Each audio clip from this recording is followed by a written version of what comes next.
Hello, everybody, and welcome back to Beyond Your Screen. Today, we're going to be discussing 5 television show characters that were played by 2 or more actors. Now, these shows have had to replace their actors for multiple different reasons, and we're going to tell you why. It amazes us, actually, to think about the fact that sometimes they hire people that don't look anything like the original actor to play the role. That one doesn't bother me sometimes, but if the character's supposed to have a specific look, then it can be rather frustrating. But in essence here, we're going to give you the number of actors that played each role, how many times each actor appeared, and other facts to go along with it. Now, we are not going to be talking about the big ones that everyone always mentions, like Bewitched, Happy Days, Family Matters, or The Fresh Prince. This list is essentially a list of the ones that you may not have noticed or the ones that you don't know the reason behind their replacement. So, with that being said, let's jump right into this.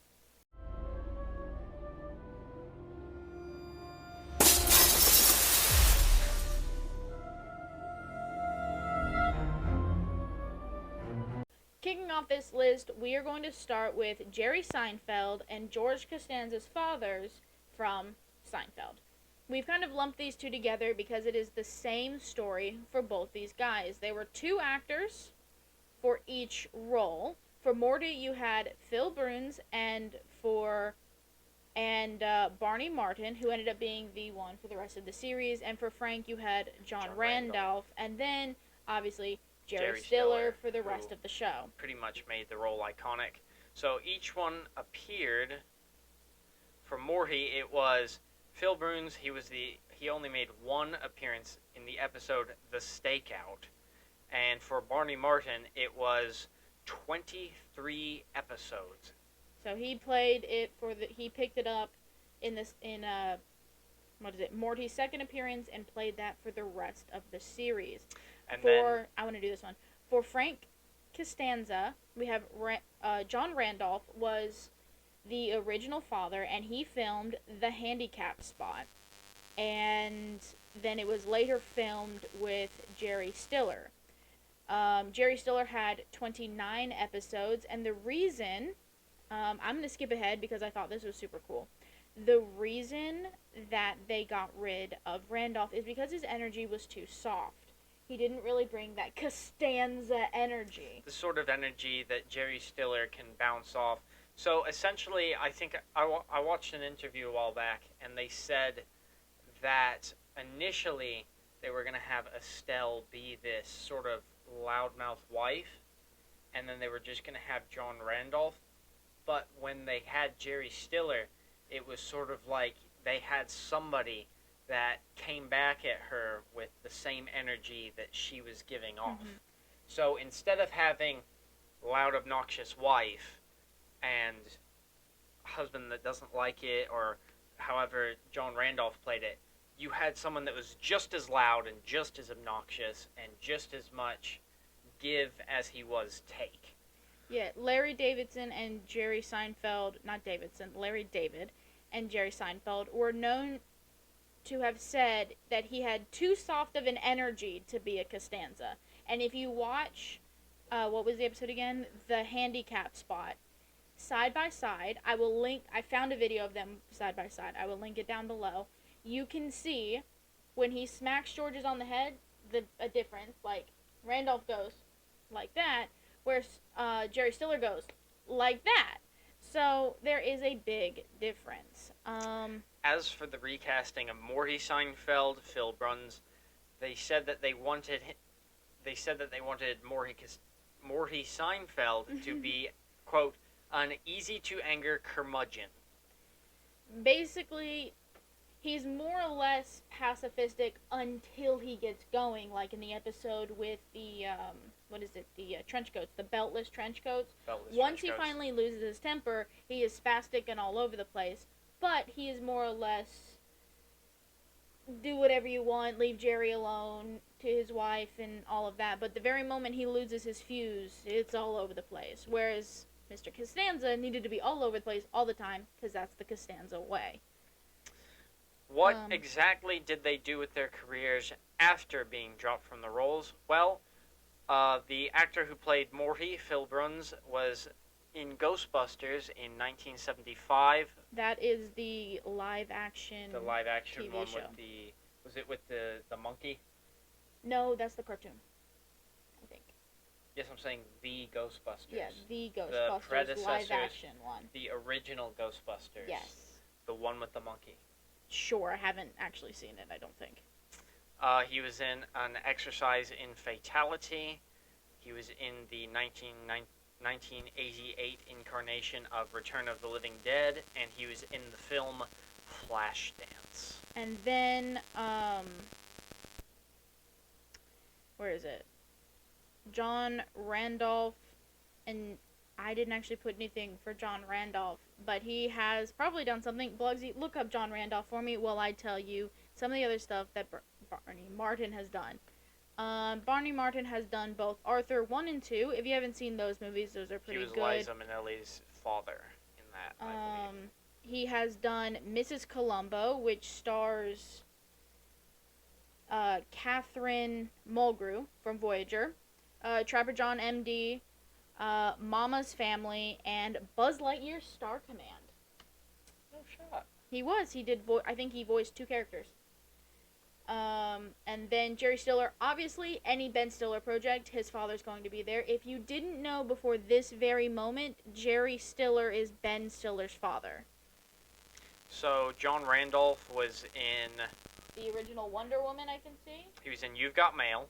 Oh, right. Oh, I remember. He was also in National Lampoon's Christmas Vacation. Mm-hmm. He was in the other National Lampoon's. Is that Matlock?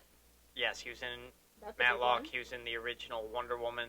Planet of the Apes. Escape from Planet of the Apes. Battle for Planet of the Apes. And he was actually in a movie called Heaven Can Wait with Warren Beatty, which actually is a lesser-known film about Warren Beatty dying before his time, so he gets to live in the body of someone else who is supposed to die. He was supposed to be a quarterback for the Rams, and he dies before it's time. So and whenever he gets cremated, they can't send him back into his own body.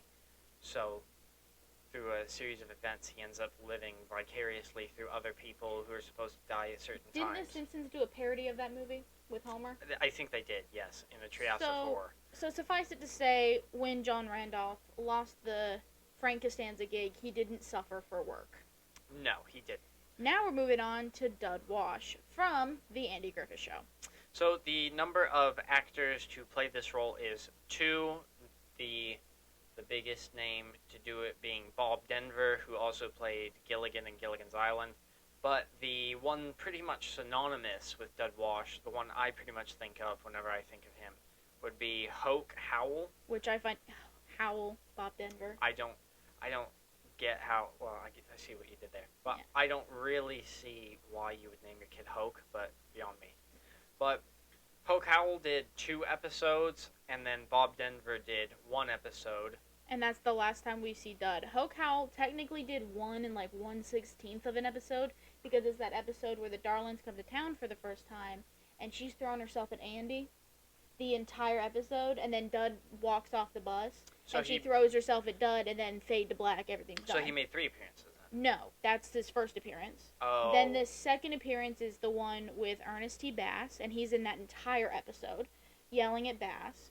And then Hoke Howell was kind of choked out of the role because in 1964 they were trying to launch and promote Gilligan's Island. So they hired Bob Denver, the star of Gilligan's Island.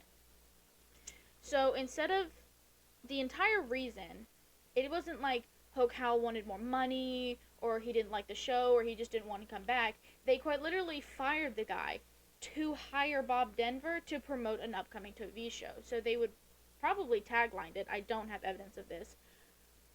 Bob Denver appearing in the Andy Griffith Show, new show coming, blah, blah, blah. And so they probably made this big thing on CBS.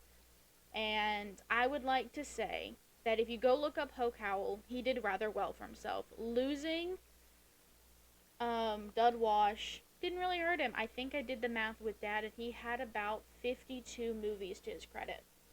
So he was fine. A few of those being Green Acres, Lost in Space, The Oregon Trail, Here Comes the Bride. So he obviously had some pretty big things he did, cameos here and there. He may not have been super famous, but he never went without.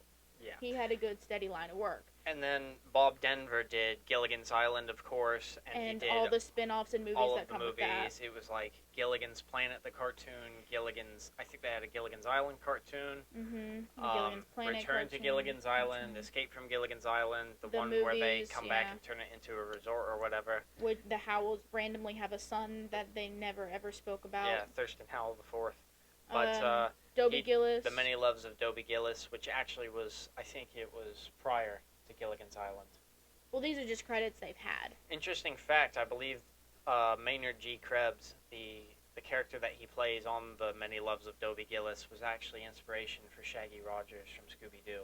I have heard that, yes. Because he's all jittery and nervous, and he's sort of a loser who's got a chin beard. Mm-hmm. So...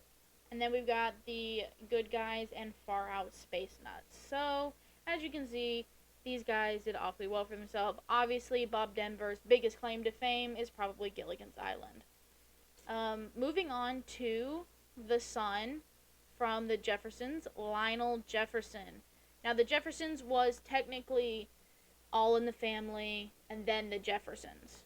So it was not one show. It was two shows. And in those two shows, we had 3 actors appearing for Lionel Jefferson. So their names were? You can have this name because I don't know how to say it. I'm assuming it's... It's French. D'Urville Martin? D''Urville. Seems a bit French. It does, doesn't it? For 2 unaired pilots before the role was recast, then to more pronounceably Mike Evans.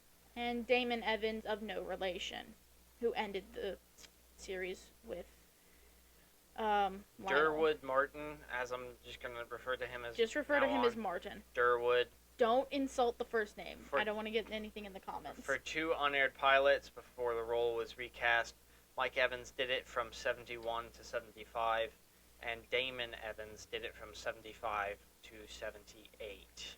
The reason they were replaced is when it came to Martin, they just wanted a different actor. They didn't feel like he suited the role. No hard feelings. That happens all the time. People are recast from the pilot to the running of the show. Mike Evans, he wanted to do more writing time for his mod spin-off of Good Times. So he wanted to be a writer, didn't really want to be an actor, and he was and then decided not to come back. Damon Evans simply just stayed till the end of the show. When you look up Martin, he doesn't have a huge... he has a lot of black films underneath his credit, but not a huge bunch of films that I personally myself recognize, but he was in Rosemary's Baby, which is a movie I feel like I really need to watch, because it's popped up around me a lot lately. He was in the 1967 Monkeys movie. Which is not the movie, the TV show. Monkeys. Oh, he was. Okay. Yeah, Monkeys 1967. Monkeys in the Ring. That was the episode name. So remember when they went to the circus? Nope. You don't remember that one? No. Someone needs to brush up on his monkeys. Well, he was in the one where the monkeys go to the circus. And then Mike Evans was in Now You See Him, Now You Don't. Is that Kurt Russell movie? I don't remember. And then Damon Evans was in The 10th Level, starring William Shatner. So, I put this together, and yes, it is. Sorry, I don't know why I forgot that. But it is the Kurt Russell movie, Now You See Me, Now You Don't, the Disney one. No, it's Now You See Him, Now You Don't. What did I say? So you got it right.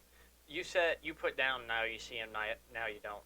Then you said Now You See Me, Now You Don't. But I think this was the sequel. Oh, okay. Or was it? I don't know. He put out like 3, Strongest Man in the World, Now You See Me, Now You Don't, and The Computer Wore Tennis Shoes. Yes, which are 3 phenomenal films, but Mike Evans was Now You See Him, Now You Don't. Yeah, people forget the amount of films that Kurt Russell really was in. Well, he's been acting since he was like 7. Yeah, so. because he was even in Gilligan's Island as, like Yes, he previously was. mentioned. Yeah. So he was in He was a Gilligan's jungle Island. boy who didn't speak English. Yeah, he was, and then So. sent back to the mainland. So yeah, Kurt Russell has a very extensive portfolio that a lot of people don't realize. We should do a deep dive and a ranking of every Kurt Russell ever. Oh, for sure. That could be a different episode. But hold us to it. We'll do that. Damon, moving on. Was there anything else you wanted to add? Did you say Damon? Yes, with Okay. William Shatner, the 10th level. And then moving on, this was one when I discussed it with Dad. He actually was like, "Oh, I remember this. This is a big deal. This is not something you do." So if you were a huge fan of the Waltons, which we are not, John Boy is, when you end the Waltons, everyone's saying good night, good night, good night, and it ends every single episode, good night, John Boy. So the TV show is narrated from John Boy's perspective. So could you imagine going to Gilligan's Island or going to the Andy Griffith Show and recasting those people? John Boy was like the main character, and he ended up leaving in season 8. The number of actors to play this role was 2, and their names were Richard Thomas and Robert Whiteman, I think. I think 2. Each one appeared for the length of Richard Thomas being 8 seasons and 6 movies, and Robert Whiteman was in 1 season, the 9th and final season. Richard Thomas, obviously the original John Boy, he just came out and he said he was tired of the Waltons, not in a I hate the Waltons kind of way, but just he didn't want to make a lifetime commitment to the show, and so he left the TV show. And then, he did later come back for the movies, and he never really had any, grudges against the Waltons. And then, obviously, Robert Whiteman obviously stayed till the end of the show, and then for the movies was replaced again by the original actor. And then what did they do after? Richard Thomas, he was obviously in It, Pennywise, the Story of It, Beyond the Prairies 1 and 2. I Can Make You Love Me. Never seen that one, but that looked like an interesting movie. Wild Hearts. And Wild Hearts. A lot of westerns, a lot of country, very hoedown, rural movies and TV shows. Robert Whiteman, on the other hand, was in Matlock, Living in Oblivion, On Wings of Eagles, and Opposing Force. A lot of Gilligan's Island and Andy Griffith Show stuff. A lot of stuff here. intertwining. That yes. was not intentional, by the way. Alrighty, and we are down to our 5th and final character, which is Catwoman from the 1966 Batman with Adam West and Burt Ward. The 3 actors who played this were Julie Newmar, Lee Merriweather, and Eartha Kitt. Insert Simpsons clip here. I'm not doing that. Insert Simpsons clip here. I'm not inserting I Simpsons said insert clip. Simpsons clip. I don't care what you say. Here. I'm not doing that. I'm not putting the Simpsons clip anywhere. Moving on. The Batmobile. Adam West! Hey kids, Batman! Dad, that's not the real Batman. Of course I'm Batman. See, here's a picture of me with Robin. Who the hell's Robin? Oh, I guess you're only familiar with the new Batman movies. Michelle Pfeiffer. Ha. The only true Catwoman is Julie Newmar, Lee Merriweather, or Eartha Kitt. And I didn't need molded plastic to improve my physique. Pure West. And did I need a weapon to knock her out? No. Pure West.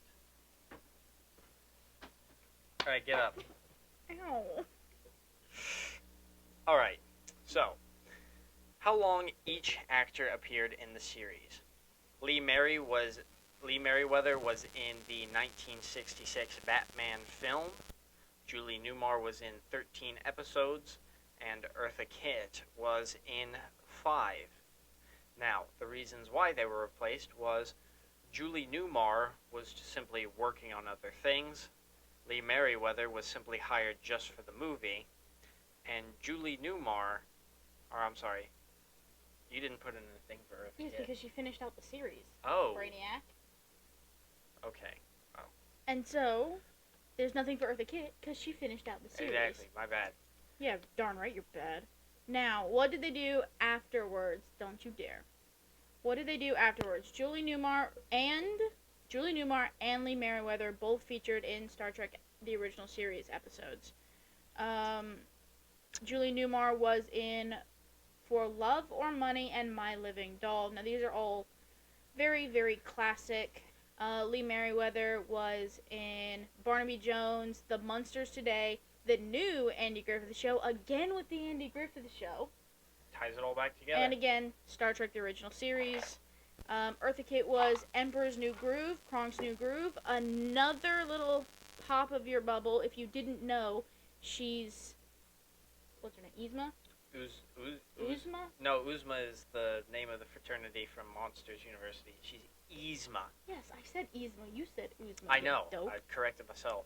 So she is Yzma from both the Kronk and the Emperor's New Groove. And I just found out tonight that there is a Emperor's Go to School thing. So there's a third one of those movies. I didn't know. She in it? Yes, that's how I found out. I was looking at her movie credits. And then she's in Ernest Scared Stupid and the TV show The Nanny. Ernest Scared Stupid is honestly a staple in our childhood. And, I think she did a good job. And I have one last little pop your bubble. She's the original woman who's... Eartha Kitt is the original woman who sings Santa Baby.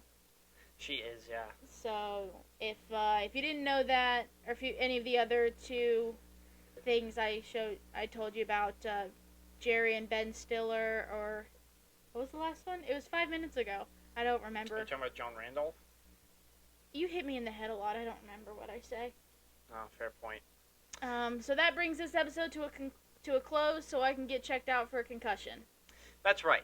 But as always, don't forget to like, subscribe, and hit the share button so your friends can see the kind of cool things that you watch on YouTube. And leave us a comment or two down below. We love hearing from you guys. We also want to see some suggestions, and we want to see what you guys have to say. You're making me slur my words. We also have our social medias linked down in the description below, as well as in our bio, where they always are. They're linked there, along with some super cool merchandise for you guys over on Amazon, so please go check that out. Where am I? I don't. Alright, everyone.